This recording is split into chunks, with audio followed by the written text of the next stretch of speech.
네, 여기 묵상 간증 더디지만 맥락 있는 인생입니다. 주의 약속이 때론 저에게만 더딘 것 같이 느껴집니다. 31살에 예수님을 믿게 된 저에게는 아직 안 믿는 아버지와 첫째 동생의 구원이 너무 더딥니다. 실패해서 다시는 돌아가지 못할 것 같은 일이 회복도 더디고 몇 년 전에 걸린 갑상샘 항진증의 치료 또한 더딥니다. 성격이 급한 저는 하나님이 참 더디게만 느껴집니다. 그런데 오늘 하나님의 하루에 제가 예수님을 믿은 18년의 세월을 넣다가 하나님은 분명 맥락이 있어 내 인생을 이렇게 인도하고 계시지 않을까라는 생각이 들었습니다. 저는 예수님을 믿고도 오랫동안 담배와 술 중독에서 벗어나지 못했습니다. 즐거움을 주는 관계에도 중독되어 분별 없이 사람을 만나다 보니 시간도 정리가 안 되고 관계에 끌려다니며 살았습니다. 그런데 믿음의 공동체에서 양육을 받으면서 말씀의 원칙과 경계를 배우게 되었습니다. 마흔이 넘었지만 이뤄놓은 것 없이 가장 가난할 때 주의 날이 도둑같이 임하여 신결혼을 하였습니다.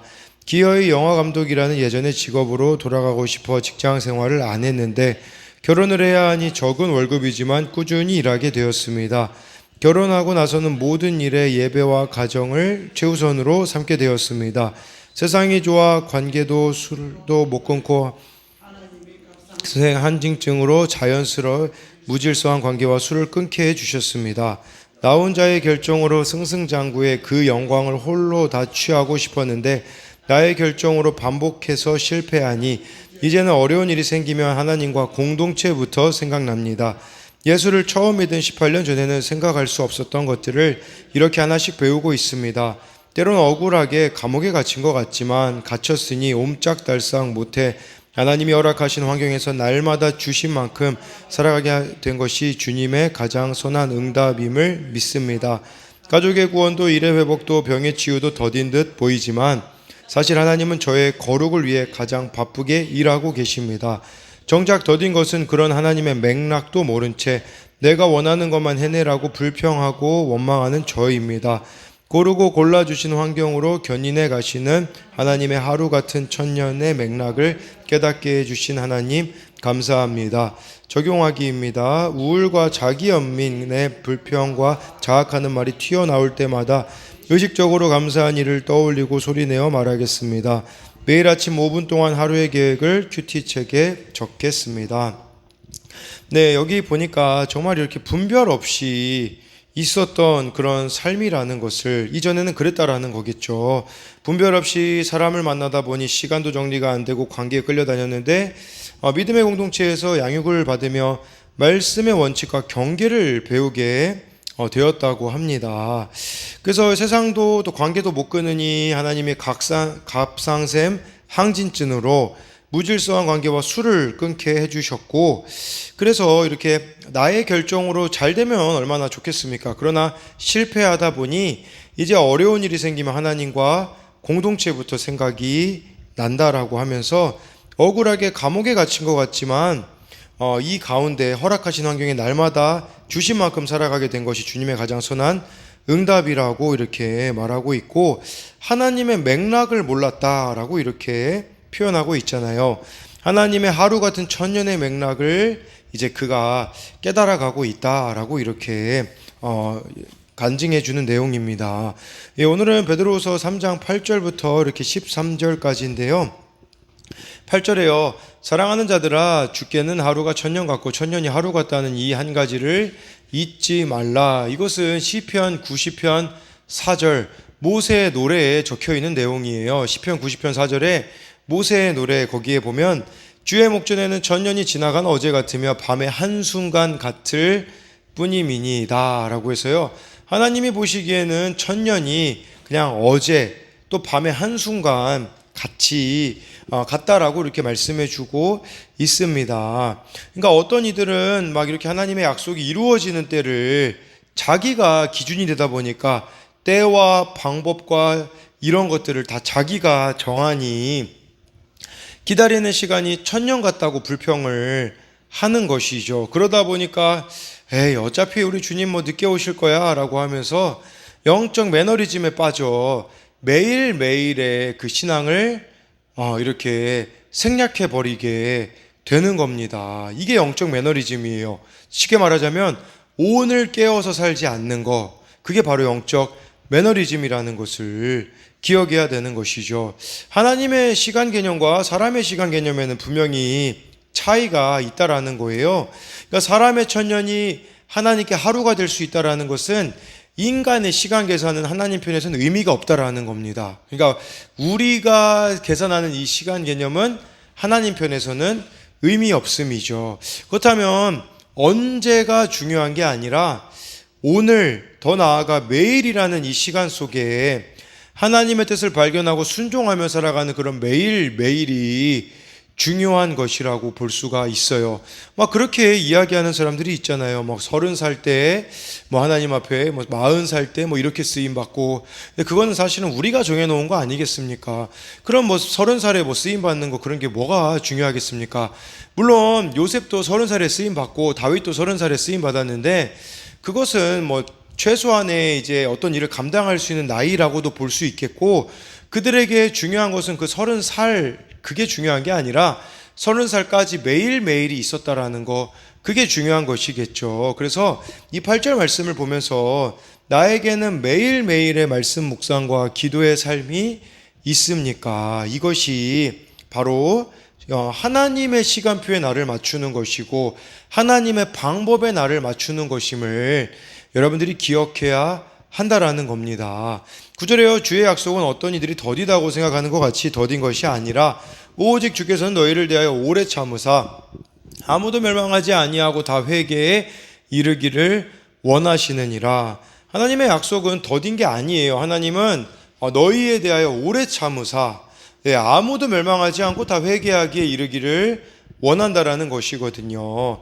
그러니까 여러분 근데 이거를요 보면 그렇게 생각을 해야 돼요. 저는 이게 불신자들이 회개하고 돌아올 때까지 하나님이 기다리시는구나, 물론 그런 차원으로도 볼 수 있는데 중요한 건 주께서는 너희를 대하여요. 여기서 말하는 너희는 누구입니까?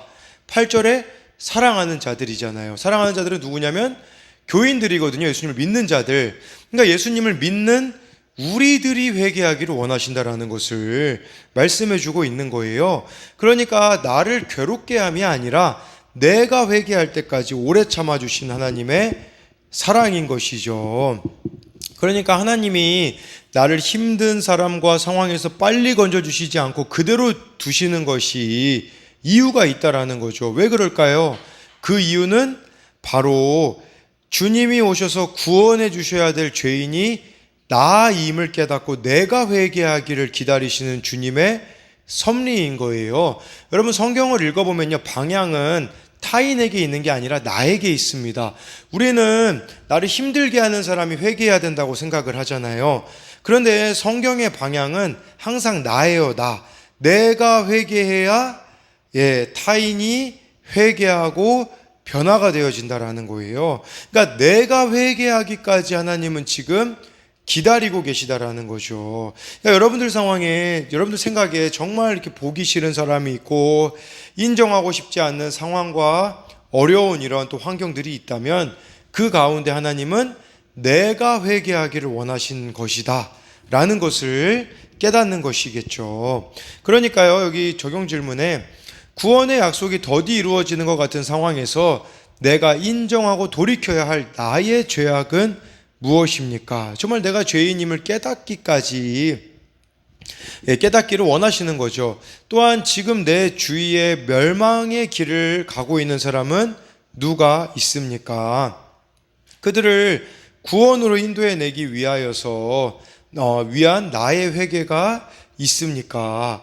10절에요. 그러나 주의 날이 도둑같이 오리니 그날에는 하늘이 큰 소리로 떠나가고 물질이 뜨거운 불에 풀어지고 땅과 그 중에 있는 모든 일이 드러나리로다. 이것은 바로 예수님이 재림하실 때 그때를 말하고 있는 거예요. 하늘이 떠나간다는 것은, 하늘은 이 피조세계거든요. 하늘과 땅은 이 피조세계가 다 사라지게 될 것이죠. 그리고 이 물질은 세상을 이루는 기본적인 요소거든요. 이것은 불에 의하여서 소멸과 정화가 될 것이라고 이렇게 말씀해 주고 있어요. 그 다음에 땅과 그 중에 있는 모든 일이 다 드러난다라는 것은 여러분 우리들의 모든 삶과 비밀들이 결국은 다 드러나서 심판될 것임을 암시하고 있어요. 그러니까 그날에 부끄러움 당하지 않으려면 회개하고 있어야 되는 거죠. 이거를 조금 다른 차원으로 보자면 여러분, 여기서 이 하늘이 떠나가는 것은 바로 이것은 나를 지켜준다고 여러분들이 생각해서 하늘처럼 떠받들던 것들이 다 사라져야 된다라는 거예요. 정말 여러분들이 예수님 오실 날을 잘 준비하려면 하늘과 같이 떠받드는 그 대상, 그것들이 없어져야 하는 겁니다. 그리고 이 물질이라는 것은 내 힘으로 여기던 이러한 것들도 없어져야 된다라는 거예요. 그래서 하늘과 같이 떠받들던 것, 내 힘으로 여기던 물질도 없어져야 되고, 그리고 아무도 모르게 숨겨오던 이런 비밀들이 드러나야 된다라는 것이겠죠. 그래서 우리가 이 공동체에서 죄 고백을 하는 이유가 여기에 있는 것이에요. 이거 나랑 하나님과의 관계에서만 회개하면 되는 거 아니야 라고 말하지만, 근데 왜 굳이 공동체에서 이렇게 오픈을 하라고 하냐면요, 그 이유는 그걸 오픈함으로써 누군가는 이게 죄라는 것을 깨닫게 될 것이고, 한 가지 더 이유가 있어요. 그것은 이걸 오픈하는 사람이 자신을 지키기 위함이에요. 내가 전에 이것들을 나눴는데 그런 유혹들이 또 들거든요. 근데 그것으로부터 자기를 지키는 것이고, 또 다른 이들을 회개로 인도하는 것이기 때문에 어차피 여러분 다 드러납니다. 다. 여기서 꽁꽁 숨긴다고 해결될 게 아니에요. 하나님 앞에서는 어차피 다 드러날 것이기 때문에, 우리가 이러한 것들에 있어서도 바로 우리 자신을 늘 하나님 앞에서 이렇게 점검하며 살아가야 되는 것이겠죠. 그래서요, 적용 질문은 요즘 내가 하나님 외에 하늘처럼 떠받드는 것은 무엇이 있습니까? 또 물질처럼 여러분들이 의지하는 대상은 무엇이 있습니까? 주의 날이 도둑같이 임할 것을 확신합니까? 그리고 마땅히 드러나야 할 나의 삶, 그리고 비밀들은 무엇이 있습니까? 비밀을 무덤까지 가져간다고 하는데 무덤 이후에 다 드러날 것이기 때문에 그것이 의미가 없다라는 것이에요. 11절에 이 모든 것이 이렇게 풀어지리니 너희가 어떠한 사람이 되어야 마땅하냐? 거룩한 행실과 경건함으로. 어제 말씀에는요, 그 거짓 교사들은 자기 정욕을 따라 행했거든요. 그러면 우리가 참된 믿음을 가졌다면 반대의 길을 걸어가야겠죠. 자기 정욕이 아니라 거룩한 행실, 그리고 경건함으로 살아가야 한다라는 것입니다.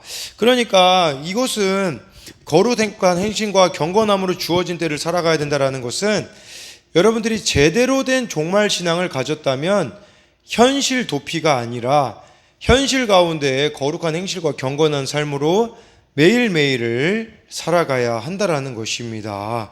그래서 12절에요, 하나님의 날이 임하기를 바라보고 간절히 사모하라. 그날에 하늘이 불에 타서 풀어지고 물질이 뜨거운 불에 녹아지려니와 라고 이렇게 말씀해 주고 있어요.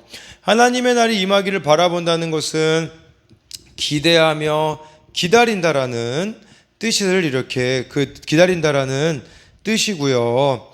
그리고요, 그 날을 우리가 간절히 사모해야 한다라고 말씀해 주고 있습니다. 근데 그 하나님의 구원의 날을 앞당기는 최선의 일은 하나님이 오래 참고 기다리시는 나의 회개라는 겁니다. 그래서 적용 질문처럼 나의 회개가 하나님의 날을 앞당기는 구원의 일임을 믿습니까? 오늘 내가 회개해야 할 일은 무엇입니까? 13절에요. 우리는 그의 약속대로 의가 있는 곳인 새하늘과 새 땅을 바라보도다. 이것을 요한계시록에도 나오거든요. 이 새하늘과 새 땅은 신천지예요. 사실은 좋은 의미예요. 신천지라는 의미는 좋지만 그 이단이 그거를 가져다가 써가지고 안 좋은 건데, 새하늘과 새 땅에서 우리가 살게 될 것이거든요. 그렇다면 이건 무엇을 말하는 겁니까? 먼저는 여러분들이 정말 새하늘과 새 땅에서 살 것을 믿는다면 이 세상이 전부인 것처럼을 먼저 살지 말아야 된다는 의미가 있는 거겠죠.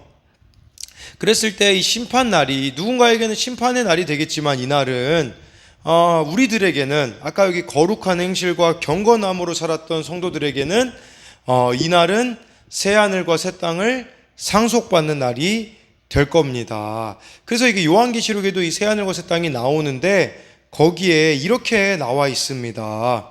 이 요한계시록 21장 6절부터 8절에 새하늘과 새 땅에 사는 사람과 못 사는 사람이 나오거든요. 사는 사람은요 이렇게 나와 있어요. 6절에 요한계시록 21장 6절에 또 내게 말씀하시되 이루었도다. 나는 알파와 오메가요 처음과 마지막이라. 내가 생명수 샘물을 목마른 자에게 값없이 주리니 이기는 자는 이것들을 상속으로 받으리라. 나는 그의 하나님이 되고 그는 내 아들이 되리라. 이게 6절 7절이거든요. 예수님이 알파와 오메가 되시기 때문에 목마른 자에게는 값없이 생명수 샘물을 준다라는 거겠죠. 이것은 이 세상에서 누구든지 예수님을 믿을 수가 있다라는 겁니다. 근데 중요한 것은 이기는 자가 되어야 된다라는 거예요. 그럴 때에 우리가 새하늘과 새 땅에 살게 되는데, 새하늘과 새 땅에 못 들어가는 사람들이 8절에 나와 있어요. 요한계시록 21장 8절에 그러나 두려워하는 자들과 믿지 아니하는 자들과 흉악자들과 살인자들과 음행하는 자들과 점술가들과 우상숭배자들과 거짓말하는 모든 자들은 불과 유황으로 타는 못에 던져지리니 이것이 둘째 사망이라. 둘째 사망이라는 건 첫째 사망에는 이 세상에서 죽는 거, 둘째 사망은 영원히 고통받는 것을 말하는 것이거든요. 그러니까 여러분들 이 지금 지옥 가는 자들은, 새하늘과 새 땅을 못 받는 자들은 어떤 자들입니까? 회개하지 않는 자들이다라고 볼 수가 있습니다. 예수님 믿는데 거짓말하는 사람 너무 많습니다. 이거 지옥 가는 죄이고요. 점술가들, 막 이거 무당 찾아가는 사람들 지옥입니다. 그리고 살인자들, 살인자들이 우리가 실제적인 살인만 말하는 거겠습니까? 미워하는 것도 살인 아닙니까? 이런 것들이 다 결국은 지옥으로 가게 되어진다라는 것이겠죠. 그렇다면 우리가 지옥에 안 가고 새하늘과 새 땅을 바라보려면 어떻게 해야겠습니까? 13절에 답이 나와 있어요. 우리는 그의 약속대로 의가 있는 곳인, 약속대로 의, 이게 뭐냐면요, 여러분 이 의라는 건 하나님과의 관계잖아요. 근데 여러분 약속대로라는 말은 말씀에 근거한 하나님과의 관계가 있어야 된다라는 거예요. 그러니까 오늘 이 큐티 말씀을 여러분들이 보면서 오늘 주시는 말씀으로 여기고 모든 상황과 환경과 관계들을 이 말씀을 기준으로 여러분들이 살아가야 되는 거예요. 그래야 새하늘과 새 땅을 바라볼 수 있고 그래야 회개할 수가 있다라는 거예요. 근데 문제는 뭐냐면 말씀 없이 우리가 막 지레짐작으로 살아가는 사람들이 있어요. 이건 하나님이 기뻐하실 거야 라고, 이게 아니라 내가 막 지레짐작해서 이건 하나님이 기뻐하실 거야가 아니라 그날 주신 말씀을 따르는 의, 이거라는 것을 기억하셔야 돼요. 그래서 그날 주신 말씀에 내가 회개해야 될 것들을 회개하고 분별해야 될 것들을 분별해 내야 되는 거죠. 이거 없잖아요. 그러면 제가 보니까요, 많은 목사님들도 보니, 저도 그랬었고요, 이거 없이 성공하게 되어지잖아요. 만약에 사역이, 그러면 자아도취가 되더라고요. 내가 이것도 하고 저것도 했다. 근데 반대로요, 이거 하나님으로부터 오는 이 약속된 의, 말씀 없이 실패하게 되면 자기 연민에 빠지게 되더라고요. 그러니까 자아도취와 자기 연민을 피하려면 그날 주시는 말씀으로 나를 봐야 되는 거예요. 막 어떤 상황과 환경이 막 좋게 일어났다고 해서 하나님이 일하셨습니다. 아니에요. 분별하셔야 돼요. 물론 하나님이 일하신 게 있겠죠. 그런데 그날 주신 말씀으로 그 이후에 내가 무엇을 해야 될지, 왜냐면 그런 일 생기면 그냥 감사합니다 하고 땡이거든요. 그게 아니라 정말 그날 말씀에 이거를 주신 것은 이유가 있을 텐데 하나님이 말씀을 통하여서 내가 무엇을 하기 원하시는지를 분별하며 가야 한다라는 거죠. 만약에 환경과 상황이 안 좋아지면 그럼 하나님이 안 계시는 겁니까? 그게 아닌 거죠. 그러니까 우리는 그의 약속인 이 말씀으로 하나님과의 관계를 이렇게 돌아보며 가야 해요. 그러면 어떤 일이 펼쳐지게 되냐면 새하늘과 새 땅이 펼쳐집니다. 이 새하늘과 새 땅은 내가 상상하지도 못하였던 차원으로 하나님이 우리들을 인도해 가시는 것이라고 볼 수 있는데, 요즘 제가 경험하고 있는 게 이거예요. 하나님 앞에서 말씀을 보고서는 회개하고 이렇게 있잖아요. 그러면 하나님이 일하시는 것들을 요새는 경험하고 있어요. 예전에는 저의 열심으로 이거 내가 기도 많이 해서 하나님이 이렇게 해주신 거야 라고 생각을 했거든요. 근데 그게 아니라 그냥 내 죄를 보고 하나님 앞에 이 말씀 붙잡고 있으니 자연스럽게 하나님이 어떻게 일해 가시는지가 보이더라고요. 예전에는 제가 다 일하는 것 같아서 하나님이 사실은 안 보였거든요. 그러나 정말 이 약속대로 의가 있는 곳, 그래서 오늘 이 말씀을 여러분들이 이 시간에만 생각하지 마시고 하루 종일 무슨 일이 있을 때 이 말씀을 보면서 오늘 말씀에서 뭐라고 했지? 이걸로 여러분들이 결정해 나가는 것이 여러분들의 삶에도 새 하늘과 새 땅이 임하는 길임을 잊지 않으시기를 소망합니다.